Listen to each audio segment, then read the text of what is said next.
Lutja nuk është vetëm kërkesë, është bashkëbisedim, është biseda më e sinqertë që mund të bësh, sepse e di se ai të dëgjon edhe kur hesht.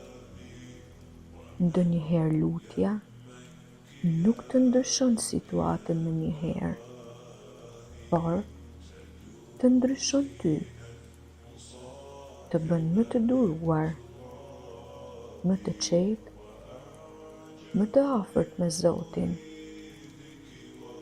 Mos u lodh së luturi, sepse çdo amin që del nga zemra ngjitet drejt qiellit dhe nuk humbet kurrë.